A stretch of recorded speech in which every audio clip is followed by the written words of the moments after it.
Sheila, Kingfish.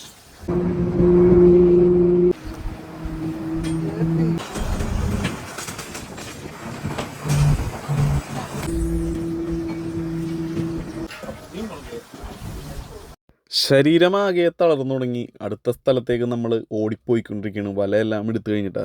നമസ്കാരം, gillnet ഫിഷിങ്ങിൻ്റെ 5ാമത്തെ എപ്പിസോഡിലേക്ക് എല്ലാവർക്കും സ്വാഗതം. മുന്നത്തെ എപ്പിസോഡിൽ ഞാൻ പറഞ്ഞിരുന്നു ആൻഡമാനിലേക്കാണ് നമ്മൾ ഓടിപ്പോണേന്നുള്ളത്. പോണ വഴി വലിയിട്ട് പോളൊന്നും പറഞ്ഞിരുന്നിട്ടാ.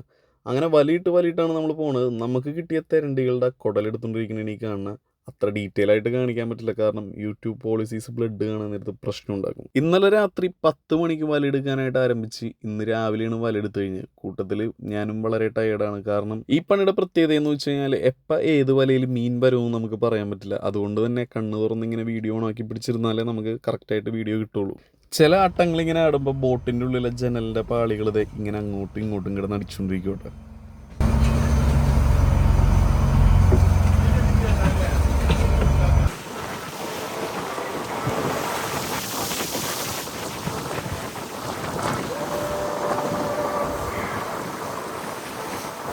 ഉറക്കമില്ലാത്ത പണിയാണ് ഇതെന്ന് പറഞ്ഞു കഴിഞ്ഞാൽ പലരും വിശ്വസിക്കില്ല. പക്ഷെ അത് പോയെറിഞ്ഞാൽ മാത്രമേ വിശ്വാസമാവുള്ളൂ.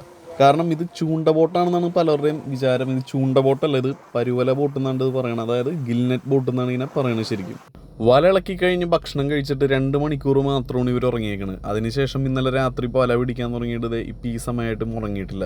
ഇനിയിപ്പോൾ നമുക്ക് ഉറങ്ങാനും പറ്റില്ല, കാരണം വല ഫുള്ള് പെരണ്ട് വന്നേക്കണതിൻ്റെ പേരിൽ, അതായത് മുറുകി വന്നേക്കണതിൻ്റെ പേരിൽ ആ വല റെഡിയാക്കിയതിന് ശേഷം മാത്രം ടൈം ഉണ്ടെങ്കിലേ ഉറങ്ങാൻ പറ്റുള്ളൂ. അഥവാ ഇനി ഉറങ്ങുന്നുണ്ടെങ്കിൽ ഇവർ ഉറങ്ങണത് എപ്പോഴാണെന്ന് വെച്ച് കഴിഞ്ഞാൽ നമ്മളിപ്പോൾ അടുത്ത സ്ഥലത്തേക്ക് ഓടിയെത്തി വല ഇളക്കി ഭക്ഷണം കഴിച്ച് ആ വല പിടിക്കണ ആ ഒരു ഗ്യാപ്പിലുള്ള ഒരു 2-1.5 മണിക്കൂർ, അത്രയുമാണ് ഇവർ ഉറങ്ങണായിട്ട് ഒരു ദിവസത്തിൽ. ചില സമയങ്ങളിൽ രാത്രി എന്തായാലും 1-2 മണിക്കൂർ മാക്സിമം വല ഇളക്കി കഴിഞ്ഞാൽ ഉറങ്ങും. അത് മാത്രമാണ് ഇവർക്കുള്ള ഉറക്കമെന്ന് പറഞ്ഞു കഴിഞ്ഞാൽ. അതുകൊണ്ട് മാത്രമാണ് ഈ പണിക്ക് പോകാനായിട്ട് പല ആളുകളും മടിക്കണത്. കാരണം അത്രയും ഒന്നാമത്തെ കാര്യം എന്ന് വെച്ച് കഴിഞ്ഞാൽ 10-20 ദിവസം 30 ദിവസം കടലിൽ കിടക്കണം. പിന്നെ അതുകൂടാണ്ട് ഉറക്കം എന്ന് പറയുന്ന സംഭവം ഉണ്ടാവില്ല. ലക്ഷ്യസ്ഥാനത്തേക്ക് നമ്മളെത്തി പാരച്യൂട്ട് കടലിലേക്കിട്ട്, അതായത് സീ ആങ്കർ എന്ന് പറയും. പാരച്യൂട്ട് ഇടുന്നത് നമ്മുടെ റോപ്പും ആങ്കറും എത്താത്ത സ്ഥലത്താണ് നമ്മൾ പാരച്യൂട്ട് ഇടുന്നത് കേട്ടോ.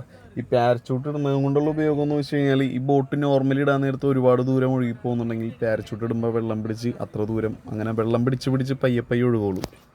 ഉച്ചക്കലത്തെ ഭക്ഷണത്തിന് വേണ്ടി എടുത്തേക്കണത് നല്ല കിടിലൻ ചൂരയാണ് നമ്മുടെ വലയിൽ തന്നെ കിട്ടിയേണ്ട. അത് വെച്ചിട്ട് നല്ല അടിപൊളി ഒരു കുളമ്പ് നമ്മുടെ നാഗരാജെണ്ണം വെച്ച്. അപ്പോൾ ഇവിടുത്തെ കുളമ്പ് വെക്കണ രീതിയെല്ലാം ഞാൻ നമ്മുടെ മുന്നത്തെ വീഡിയോയിൽ കാണിച്ചിട്ടുണ്ട്.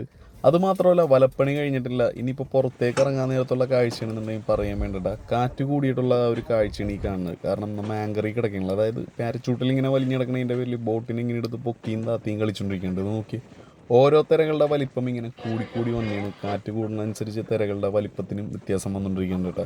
മീൻകുളമ്പിൻ്റെ കാര്യങ്ങളെല്ലാം റെഡിയാക്കിയതിന് ശേഷം നാഗരാജണ്ണൻ ഇവിടെ ചവരവായനെ കട്ടിയാണ്. ചവരവായ എന്ന് വെച്ച് കഴിഞ്ഞാൽ നമ്മുടെ നെയ്മീൻ്റെ ഡ്യൂപ്ലിക്കേറ്റ് ആണ്. കാഴ്ചയിൽ ഒരേപോലെ ഇരിക്കുള്ളൂ. പല ആളുകളെയും പറ്റിക്കാറുണ്ട് പലരും. പിന്നെ വാങ്ങുമ്പോൾ സൂക്ഷിക്കുക. നെയ്മീൻ്റെ ശരീരത്തിൽ ശരിക്കും ആ ഒരു ലൈൻസ് ഇങ്ങനെ എടുത്ത് കാണാൻ പറ്റും. പക്ഷെ ഇതിലങ്ങനെ അത്രയും തെളിച്ചുണ്ടാവില്ല കേട്ടോ. ഇതിനെ വാഹു ഫിഷ് എന്നാണ് ഇംഗ്ലീഷിൽ പറയണത്. നെയ്മീനെ കിങ് ഫിഷ് എന്നാണ്. ഫോട്ടോസ് നിങ്ങൾ ഗൂഗിളിൽ സെർച്ച് ചെയ്യുമ്പോൾ നിങ്ങൾക്ക് അറിയാൻ പറ്റും വ്യത്യാസം.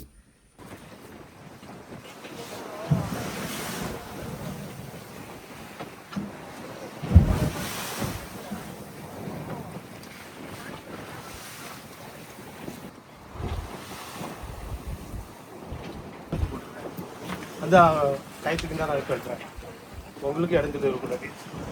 பார்த்து மாடு ചവരവായൻ വിലയുള്ള മീനാണ്ട. അത് നമ്മൾ എടുത്ത് എന്താണെന്ന് വെച്ച് കഴിഞ്ഞാൽ ആ മീൻ വേറൊരു മീൻ കടിച്ച് ഡാമേജ് ആയതിൻ്റെ പേരിലാണ്. അല്ലാത്ത സമയത്ത് നമ്മൾ എടുക്കുമൊന്നുമില്ല കേട്ടോ. അപ്പോൾ ഇത് ശരിക്കും പറഞ്ഞു കഴിഞ്ഞാൽ ഇനിയിപ്പോൾ ഉപ്പും മഞ്ഞപ്പൊടിയും പുരട്ടി വെച്ച് കഴിഞ്ഞാൽ വെയിൽ നല്ല രീതിയിലുണ്ടെന്നുണ്ടെങ്കിൽ ഒരു ദിവസം 1.5 ദിവസം കൊണ്ട് നല്ല കിടിലിനായിട്ട് നമുക്ക് ഉണങ്ങി കിട്ടും. ഇപ്പോൾ അതെല്ലാം പുരട്ടി ബോട്ടിൻ്റെ മുകളിലേക്ക് വെക്കാനായിട്ട് പോയിണ്. പിന്നെ കെട്ടിയിട്ടില്ലെങ്കിൽ ചിലപ്പോൾ പറന്നു പോട്ടെ. ഇനിയിപ്പോൾ മഴ പെയ്ത് കഴിഞ്ഞാൽ പറയേ വേണ്ട, സാധനം ചീത്തായി പോകും. അപ്പോൾ ഇവർ കറുവാട് എന്നാണ് ശരിക്കും ഇതിനെ പറയണത്. കറുവാട് നല്ല അടിപൊളി ചവരവായൻ കറുവാട്. ചില സമയങ്ങളിൽ പന്നിക്കോലനൊക്കെ കിട്ടുമ്പോൾ ഞങ്ങൾ ഇതുപോലെ ചെയ്യാറുണ്ട്. കിടക്കണ സ്ഥലത്തുള്ള ഒരു വിൻഡോ വ്യൂ വണ്ടി കാണുന്നത് നല്ല അടിപൊളിയായിട്ട് കടലൊക്കെ കണ്ട് അതുപോലെ കപ്പലൊക്കെ കണ്ട് ഇങ്ങനെ കിടക്കാൻ പറ്റും. പക്ഷെ ഉറങ്ങിയിട്ടില്ല. അപ്പോൾ നമ്മളിപ്പോൾ നിൽക്കണമെന്ന് വെച്ച് കഴിഞ്ഞാൽ നിലവിൽ ഇൻ്റർനാഷണൽ കപ്പൽച്ചാലിലാണ്. അതുകൊണ്ട് തന്നെ ഒരുപാട് കപ്പലുകൾ അങ്ങോട്ടും ഇങ്ങോട്ടൊക്കെ പോയിക്കൊണ്ടിരിക്കുന്നുണ്ട്. കപ്പൽ എത്ര പോയി കഴിഞ്ഞാലും കപ്പൽ എവിടെ നിന്നൊക്കെ വന്നു കഴിഞ്ഞാലും നമ്മുടെ GPS-നകത്ത് അത് കറക്റ്റായിട്ട് നമുക്ക് കാണാൻ പറ്റോട്ടെ, ഏതാണ് അതിൻ്റെ നേഷനും അതുപോലെ എങ്ങോട്ടാണ് പോകണമെന്നുള്ളത്. ചില രാത്രികളിൽ വളരെയധികം ഭയപ്പെടുത്തിയാണെന്നാണ് ഈ കപ്പൽച്ചാലിൻ്റെ അടുത്ത് കിടക്കുമ്പോൾ എന്ന് വെച്ച് കഴിഞ്ഞാൽ. കാരണം നമ്മുടെ ഈ അലാറം അടിക്കൽ GPS-നകത്ത് ഉണ്ടെന്നുണ്ടെങ്കിലും ക്ഷീണവും കൊണ്ട് കിടന്നുറങ്ങി പോകുമ്പോൾ അലാറം അടിക്കണമെന്ന് നമുക്ക് കേൾക്കില്ല. കപ്പൽ വന്നിടിച്ച് പല സംഭവങ്ങളും അങ്ങനെ ഉണ്ടായിരിക്കണതിൻ്റെ പേരിലാണെന്നറിയില്ല, ചെറിയൊരു ഭയം ഈ കപ്പൽ ചാലി കിടക്കുമ്പോൾ ഉണ്ടാവട്ടെ. സമയം ഒരു 3:30 മണിയായപ്പോഴേക്കും നമ്മൾ പാരച്യൂട്ട് റിട്ടേൺ എടുക്കാനായിട്ട് തുടങ്ങി. ഇത് വലിക്കാൻ നേരത്ത് വെള്ളം പിടിച്ച് നിൽക്കണ ഈ സാധനം ലോഡോടെ വീഞ്ചിൽ വലിക്കുമ്പോൾ എങ്ങനെ എടുക്കുമെന്ന് പലരും ചിന്തിക്കും. പക്ഷെ ഇത് വലിച്ചു കയറ്റുന്ന ബാക്കിലത്തെ ഒരു റോപ്പ് ഉണ്ട്, ആ റോപ്പ് പോലെ റിവേഴ്സാണ്ട് ഇത് വലിച്ചു കയറ്റുന്നത്, അല്ലാന്നുണ്ടെങ്കിൽ വെള്ളം പിടിച്ചിങ്ങനെ നിൽക്കും. പാരച്യൂട്ടെല്ലാം കയറ്റി സമയം 4 മണിയായപ്പോഴേക്കും വല കടലിലേക്ക് തട്ടാൻ തുടങ്ങി.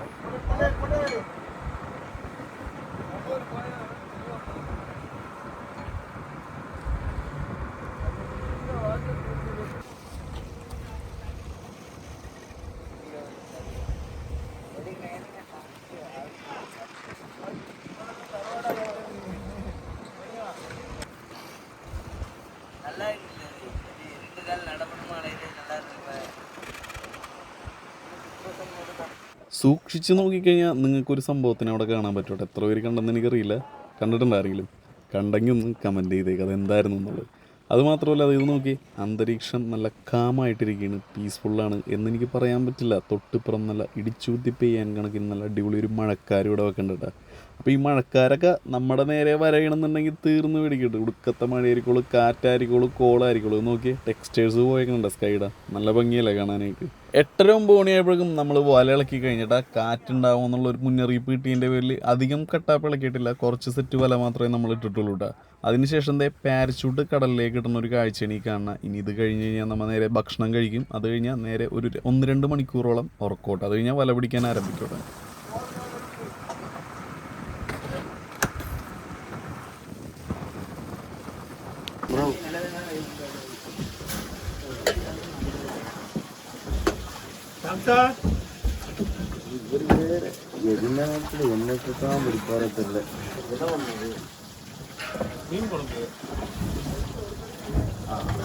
கறிக்குழம்பு வைக்கிறேனா?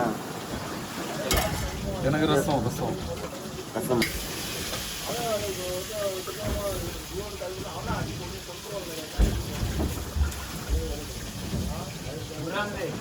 ഉച്ചക്ക് വെച്ച മീൻകറി ഉണ്ട്, രസമുണ്ട്, അതുപോലെ അച്ചാറ്, ലെതർ ജാക്കറ്റ് ഫിഷ് എന്ന് പറയും കേട്ടോ. അതായത് നമ്മുടെ ക്ലാത്തി വറുത്തേക്കണേണ്ടി കാണാൻ നല്ല ടേസ്റ്റാണ് കഴിക്കാനായിട്ട്. നമ്മുടെ ഈ മാച്ചാൻ്റെ ഒക്കെ ടേസ്റ്റ് പോലെയൊക്കെ വരോട്ടെ ഏകദേശം. നൻപന് ഏത് മീനാണെന്ന് മനസ്സിലാവാത്തതിൻ്റെ പേരിൽ എന്ത് മീനെന്ന് വെച്ച് കഴിഞ്ഞപ്പോൾ ഇത് ഷീല മീൻ, അതായത് നമ്മുടെ നെയ്മീനാണെന്നും പറഞ്ഞ് ഞാൻ അവനെ പറ്റിക്കേണ്ട, ചുമ്മാ പറഞ്ഞാണ്. അങ്ങനെ ഭക്ഷണമെല്ലാം കഴിച്ച് നേരെ കിടന്നുറങ്ങി. ഒരു 1 മണിയായപ്പോഴേക്കും വല പിടിക്കാനായിട്ട് തുടങ്ങിയിട്ടാണ്. കാറ്റ് ചെറിയ രീതിയിൽ സ്റ്റാർട്ട് ചെയ്തിട്ടുണ്ട്. ഇനിയിപ്പോൾ വലയെടുത്ത് കഴിയാൻ നേരത്തെ സമയം ഉച്ചയാവുമെന്ന് തോന്നുന്നു നാളെ രാവിലെ.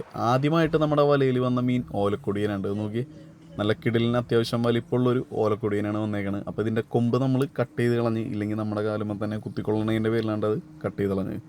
ഏകദേശം ഒരു സെറ്റ് വല കഴിയാറായപ്പോഴേക്കും നാഗരാജണ്ണൻ ചായ ആയിട്ട് വന്ന് നല്ല കിടിലൻ ചായ എന്ന് വെച്ച് കഴിഞ്ഞാൽ പാലിച്ചായ അല്ലട്ടാ, നമ്മുടെ ഈ പാൽപ്പൊടി പോലത്തെ ഒരു സംഭവം ഈ ബോട്ടിനകത്തുണ്ട്. അത് കൂട്ടിയിട്ടാണ് നമ്മൾ ചായ ഉണ്ടാക്കുന്നത്, പാൽ ചായ ഉണ്ടാക്കുന്നത്. പിന്നെ മഴക്കാരില്ലാത്തതിൻ്റെ പേരിൽ നല്ല കിടിലിനായിട്ടുള്ളൊരു പൂർണ്ണ ചന്ദ്രൻ ഇങ്ങനെ തെളിഞ്ഞ് നിൽക്കുന്നുണ്ട്. പോരാത്തതിന് കാറ്റുണ്ട്. മഴ എപ്പോൾ വരുമെന്നൊന്നും നമുക്ക് പറയാൻ പറ്റത്തില്ല.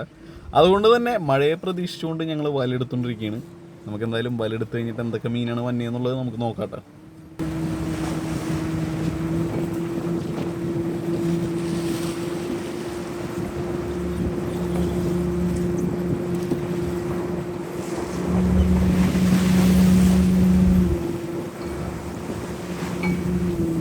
പിന്നീട് നമ്മുടെ വലയിനകത്ത് വന്നത് ഈ കാണുന്ന മുതലാണ്ട. ഇത് സ്രാവാണ്. സ്രാവ് എന്ന് വെച്ച് കഴിഞ്ഞാൽ ബെൽറ്റ് സുറാന്ന് ഇവർ പറയും, ബെൽറ്റ് ഷാർക്കാന്നും ഉണ്ടാ. ഇത് മെയിനായിട്ട് യൂസ് ചെയ്യണത് മെഡിക്കൽ ഫീൽഡിലേക്കാണ്. അതായത് ഇതിൻ്റെ ഫിൻസ് ഉണ്ടല്ലോ, ഇതിൻ്റെ ഫിൻസ് യൂസ് ചെയ്യണത് മെഡിക്കൽ ഫീൽഡിലേക്കാണ്.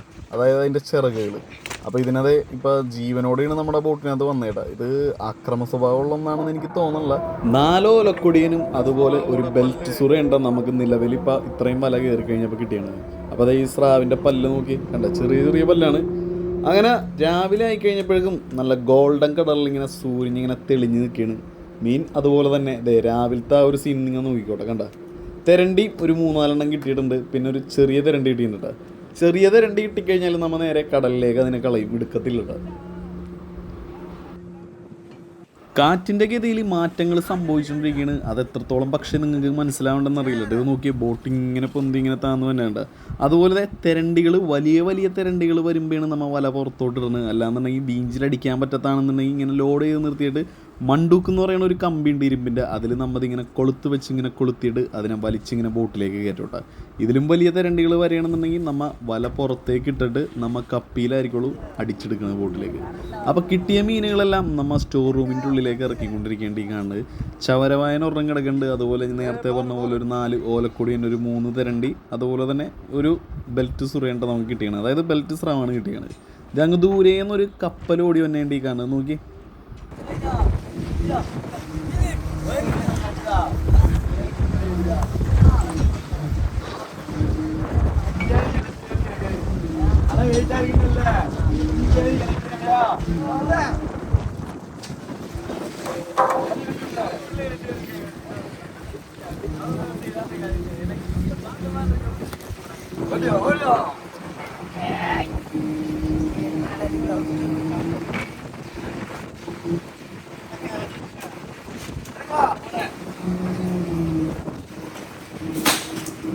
ഓലക്കൊടിയൻ എല്ലാത്തിനെയും നേരെ നമ്മുടെ സ്റ്റോർ റൂമിൻ്റെ ഉള്ളിലേക്ക് ഇറക്കേണ്ട. ഓലക്കൊടിയൻ്റെ വയറ് കീറില്ല, അതിൻ്റെ കുടലെടുക്കില്ല. പന്നിക്കോലൻ്റെയും തെരണ്ടിയുടെയാണ് വയറ് കീറി കുടലൊക്കെ എടുത്ത് കഴിഞ്ഞിട്ട് നമ്മൾ ഈ പറഞ്ഞ ഐസ് ചെയ്യണ കാര്യം ഞാൻ ഈ ബോട്ടിൽ വന്നതാണ് കണ്ടാണ്. കോലാൻ്റെയും അതുപോലെ കണ്ടിട്ടില്ല കേട്ടോ.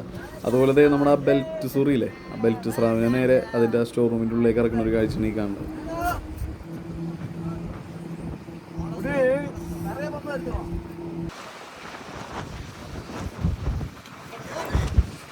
അങ്ങ് ദൂരേന്ന് ഓടി വരണ കപ്പൽ പെട്ടെന്ന് നിസാര നേരം കൊണ്ടാണ് നമ്മുടെ ബോട്ടിൻ്റെ അടുത്തെത്തി അതും നമ്മുടെ ബോട്ടിനെ മറികടന്ന് പോണത്. കപ്പൽ കടലിൽ അങ്ങനെയാണ് 17-18 നോട്ടിക്കൽ മൈൽ സ്പീഡിലേക്ക് ഓടി വന്നേട്ടാ. ദേ എല്ലാവരും നോക്കി നിൽക്കുന്നുണ്ട്, എന്തോ മീൻ വന്നിട്ടുണ്ട് കേട്ടോ. തെരണ്ടി ആവാനാണ് ചാൻസ് കൂടുതൽ. എന്താണെന്ന് നോക്കട്ടെ. അത് തന്നെ തെരണ്ടിയാണ്ട വന്നേക്കണത്. ഇന്ന് ഭാഗ്യത്തിന് വലയൊന്നും മുറുകി വന്നിട്ടില്ല.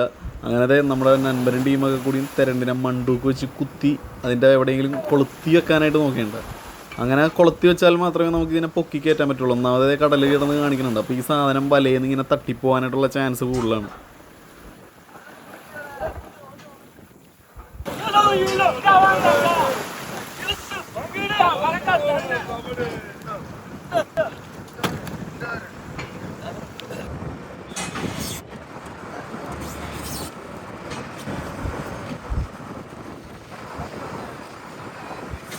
രാവിലെ വല പിടിക്കാൻ നേരത്ത് കാണിച്ച ആ ഒരു കാർമേഘൂലെ അവിടുത്തെ മഴ തുടങ്ങിയിട്ടുണ്ട്.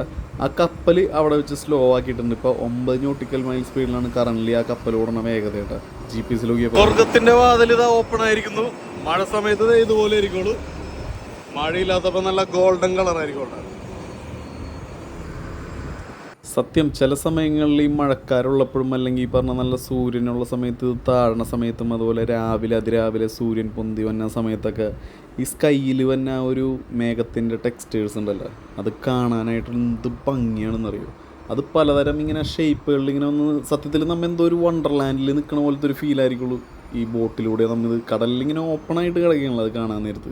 1-2 ദിവസമെങ്കിലും കടലിൽ കിടന്ന് ഈ ഒരു കാറ്റും കോളും രാത്രിയും അതുപോലെ ഈ മേഘങ്ങളും മഴയും ഇതെല്ലാം നിങ്ങൾ കടലിൽ കിടന്ന് അനുഭവിച്ചിട്ടുണ്ടെങ്കിൽ നിങ്ങളുടെ ജീവിതത്തിൽ മറക്കാൻ പറ്റാത്ത ഏറ്റവും വലിയൊരു അനുഭവമായിരിക്കും അത്. വലിയ മീനുകൾ വരണതിന് മുന്നേ ഇവിടെ വല പിടിക്കുന്ന ആൾ നോക്കണം എന്താണ് വലിയ മീൻ മഞ്ഞെന്നുള്ളത്. അതല്ലാന്നുണ്ടെങ്കിൽ നമ്മൾ അറിയാണ്ട് ഇങ്ങനെ വല വീഞ്ചിലടിച്ച് കയറ്റി കഴിഞ്ഞാൽ വീഞ്ചിനും കംപ്ലൈൻ്റ് ആവും, മീനും പോവും, വലയും പൊട്ടിപ്പോകട്ടെ. ഇപ്പം ഈ നിലവിൽ വന്നേക്കണ തെരണ്ടി അതിനെ നമുക്ക് വീഞ്ചിലടിച്ചെടുക്കാൻ പറ്റാത്തതിൻ്റെ പേരിൽ നമ്മൾ വല സൈഡിലേക്ക് ആക്കിയിട്ട് നേരത്തെ എടുത്ത പോലെ തന്നെ സെയിം ആയിട്ടാണ് എടുക്കണം.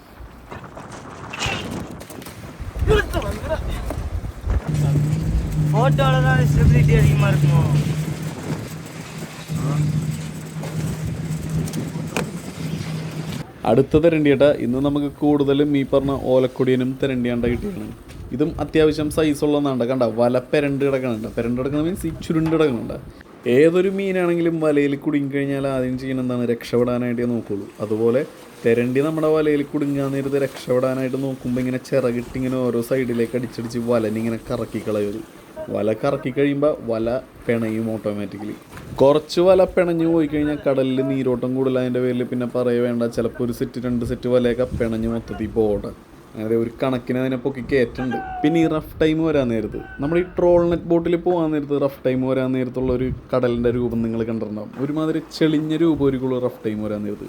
പക്ഷേ ഈ ഡീപ് സീൽ വരാൻ നേരത്ത് ചെളിയില്ല, കാരണം അവിടെ അത്രയും ആഴമുള്ളതിൻ്റെ പേരിൽ തിരകളുടെ വലിപ്പം വളരെ കൂടുതലായിരിക്കുള്ളൂ. നമ്മുടെ ബോട്ട് കിടന്ന് ഇങ്ങനെ കുത്തു നോക്കി ഓരോ റഫ് ടൈം വരുമ്പോഴും അതുപോലെ തന്നെ വല എടുത്ത് കഴിഞ്ഞിട്ടില്ലടാ, ഇനിയുമുണ്ട്. പിന്നെ ഇന്നത്തെ ഒരു ഭാഗ്യം എന്ന് വെച്ച് കഴിഞ്ഞാൽ നമുക്ക് വന്നേക്കണം വല പിണഞ്ഞധികം വന്നിട്ടൊന്നുമില്ല. കുറച്ച് വല മാത്രമേ നമുക്കിങ്ങനെ പെരണ്ട് വന്നിട്ടുള്ളൂ കേട്ടോ. അപ്പോൾ ബോട്ടിൻ്റെ അണിയത്ത് വന്നിരിക്കാൻ നേരത്ത് ബോട്ട് ഇങ്ങനെ എടുത്തിട്ട് കുത്തണുണ്ട്.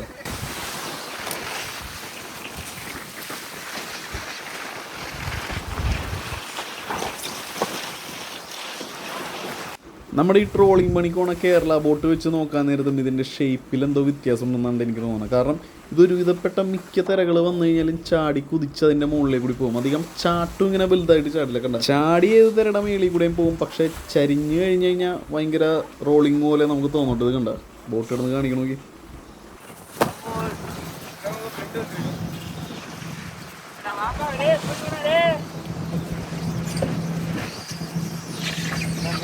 എത്ര വലിയ തിരകൾ വന്നു കഴിഞ്ഞാലും കൊടിക്കമ്പ് അങ്ങനെ തന്നെ ആയിക്കോട്ടെ. കൊടിക്കമ്പാണ് നമ്മുടെ മെയിനായിട്ടുള്ള സാധനം എന്ന് പറഞ്ഞാൽ. അതായത് നമ്മുടെ ഈ പറഞ്ഞ റഡാർ എന്ന് പറയുന്ന സാധനമുള്ള കൊടിക്കമ്പിനകത്താണ്. കൊടിക്കമ്പ് നശിച്ചു കഴിഞ്ഞാൽ നമുക്ക് ഈ പറഞ്ഞ വല എവിടെയാണെന്ന് അറിയാൻ പറ്റില്ല. അതുകൊണ്ട് കൊടിക്കമ്പ് സേഫ് ആയിരിക്കോട്ടെ. അടുത്തൊരു തിരണ്ടി വന്നാണ്, അതിനെ പൊക്കി നമുക്ക് കയറ്റി മണ്ടു കുത്താനായിട്ട് പറ്റിയില്ല. പക്ഷേ ബോട്ട് കിടന്നിങ്ങനെ ആടിക്കൊണ്ടിരിക്കണതിൻ്റെ വല്ലേ വല പിടിച്ച് കയറ്റാനായിട്ട് പണിയാണ്. ഒരുപാട് കഷ്ടപ്പാടാണ്. കാരണം ഈ വല ഇങ്ങനെ വലിയുമ്പോൾ മീൻ ചിലപ്പോൾ തെറിച്ച് പോകാനായിട്ടുള്ള ചാൻസ് ഉണ്ട്. അതുകൊണ്ട് പിടിച്ചൊരു കണക്കിനാണ് നമ്മൾ ബോട്ടിലേക്ക് മീനൊക്കെ കയറ്റാനായിട്ട്. കണ്ട ആഴക്കടലിൽ കാറ്റും കോളും വരുമ്പോഴുള്ള പ്രത്യേകത, നമ്മുടെ കരക്കടലിൽ കാറ്റും കോളും വരുമ്പോഴുള്ള പ്രത്യേകത എന്താണെന്നറിയോ? കരക്കടലിൽ കാറ്റും കോളും വരാൻ നേരത്ത് കടലെന്ന് പറഞ്ഞാൽ ചെളിഞ്ഞിങ്ങനെ മറിഞ്ഞ് വന്ന ഒരു ഭയാനകപ്പെടുത്തുന്ന രൂപത്തിലായിരിക്കുള്ളൂ. പക്ഷേ ഡീപ് സീയിൽ ആഴം കൂടുതലതിൻ്റെ പേരിൽ കടലിനകത്ത് വരുന്ന തിരമാലകളുടെ ഉയരം വളരെ വലിപ്പമായിരിക്കുള്ളൂ. മറ്റേ കരയോട് ചേർന്ന് വരുമ്പോൾ എന്ന് വെച്ച് കഴിഞ്ഞാൽ നമുക്ക് ഈ തിരകൾക്ക് മറിയാനുള്ള പ്രവണത വളരെ കൂടുതലായിരിക്കുള്ളൂ. കാരണം ആഴമില്ല. അതിൻ്റെ പേരിൽ പെട്ടെന്ന് ഇങ്ങനെ മറിഞ്ഞ് ഫുള്ള് മറിഞ്ഞ് ചെളിഞ്ഞായിരിക്കുള്ളൂ കടൽ വന്നത്. പക്ഷേ ഡീപ് സീൽ അങ്ങനെയല്ല കേട്ടോ. ഡീപ് സീൽ എന്ന് വെച്ച് കഴിഞ്ഞാൽ ആഴം കൂടുതലുള്ളതിൻ്റെ പേരിൽ മറിയാണ്ട് വലിയ വലിയ തിരകളായിരിക്കുള്ളൂ തന്നെ. അതുമാത്രമല്ല കടലിൻ്റെ കളർ ഒരു പച്ച, ഒരു നീല, അത്ര നീലുണ്ടാവില്ല, എന്നാലും ഒരു പച്ച ടൈപ്പ് കളറായിരിക്കും കേട്ടോ. ഓരോ സെറ്റ് വല കഴിയുമ്പോഴും നേരെ ഓടി വീൽ ഹൗസിൻ്റെ ഉള്ളിൽ കയറും, അല്ലെങ്കിൽ ബാക്കിൽ കിച്ചൻ്റെ ബാക്കിലേക്കോട്ടെ. കാരണം വെള്ളം ഫ്രണ്ടിൽ നിന്ന് ഇങ്ങനെ കുത്തി കഴിയുമ്പോൾ തെറിച്ച് നമ്മളെ കുളിപ്പിച്ചളയും. ഈ ഉപ്പുള്ള മേത്ത് വീഴുമ്പോൾ എന്ന് വെച്ച് കഴിഞ്ഞാൽ നല്ല പുകച്ചിലായിരിക്കുള്ളൂ കുറച്ച് കഴിയുമ്പോൾ. അങ്ങനെ അടുത്ത സെറ്റ് വലയുടെ കൊടിക്കുമ്പോൾ ഉണ്ട്, അത് മണ്ടൂക്ക് വെച്ച് കോരി എടുക്കേണ്ട അതിൻ്റെ ആ റോപ്പ്.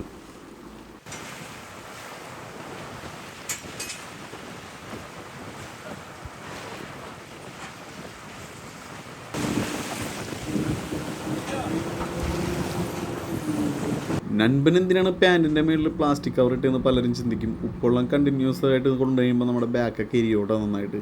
അപ്പോൾ അത് കുറയ്ക്കാൻ വേണ്ടിയിട്ടാണ് പുള്ളിക്കാരൻ പ്ലാസ്റ്റിക് കവർ ഇട്ടേക്കണം. രാവിലത്തെ ഭക്ഷണത്തിന് വേണ്ടിയിട്ട് പതിവ് പോലെ തന്നെ ചൂരച്ചുക്കേണ്ട എടുത്തേക്കണത്. ഇതുപോലെയുള്ള റഫ് ടൈമൊക്കെ വരാൻ നേരത്ത് നമുക്ക് പെട്ടെന്ന് പ്രിപ്പയർ ചെയ്തുണ്ടാക്കാൻ പറ്റിയ ഒരു ഡിഷാണ് നമ്മുടെ ചൂരച്ചുക്ക. പിന്നെ മീൻ കുളമ്പൊക്കെ വെക്കും. അത് നമുക്ക് ഉച്ചയ്ക്ക് ഈ പറഞ്ഞ പോലെ മീൻ കുളമ്പായിരിക്കുള്ളൂ. രാവിലെ തന്നെ നമുക്ക് ഈ പറഞ്ഞ പോലെ ചൂരച്ചുക്കയും അല്ലെങ്കിൽ മീൻ വറുത്തൊക്കെ ആയിരിക്കുള്ളൂ. അപ്പോൾ വീൽ ഹൗസിൻ്റെ ഉള്ളിൽ നിന്നുള്ളൊരു കാഴ്ചയാണ് ഈ കാണുന്നത്. റഫ് വരുമ്പോൾ പുറത്തുനിന്ന് മാത്രമല്ല കേട്ടോ, വീൽ ഹൗസിൻ്റെ ഉള്ളിൽ ഇത് ഇങ്ങനെ കിടന്ന് ആടിക്കൊണ്ടിരിക്കും. അപ്പോൾ നമുക്ക് കിടക്കണതൊക്കെ അതേ ഇവിടെയാണ്. കിടക്കുമ്പോൾ എങ്ങനെ ഇരിക്കുള്ളൂ എന്നൊന്ന് ആലോചിച്ച് നോക്കിയാൽ നിങ്ങൾ.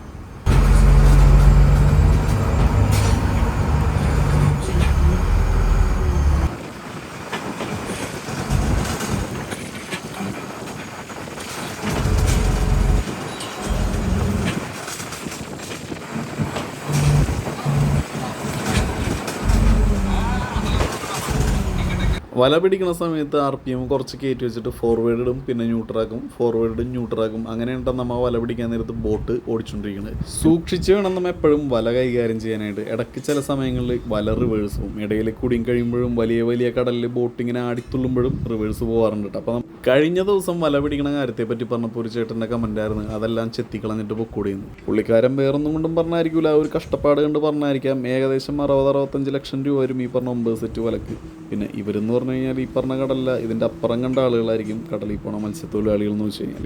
അപ്പോൾ അവർക്കതൊരു പുത്തിരി ആയിരിക്കില്ല. വല ഇട്ട് കഴിഞ്ഞാൽ അത് എങ്ങനെ എടുക്കണം എന്നും അവർക്ക് നന്നായിട്ട് അറിയട്ടെ. സോ ഗൈസ്, നമ്മുടെ ഈ Day 5 എന്ന് പറയുന്ന എപ്പിസോഡ് 1.5 മണിക്കൂറിന് മേളിലുണ്ട്. അതുകൊണ്ട് 2 പാർട്ടായിട്ടാണ് ഇറക്കണം. പാർട്ട് 1 ഞാനിവിടെ അവസാനിപ്പിക്കണം, അല്ലെങ്കിൽ ചിലപ്പോൾ നിങ്ങൾക്ക് ബോറടിക്കും. വീണ്ടും ഒരു പാർട്ട് 2 കിടിലം വീഡിയോ ആയിട്ട് കാണാം. ഓക്കെ, ടാറ്റാ.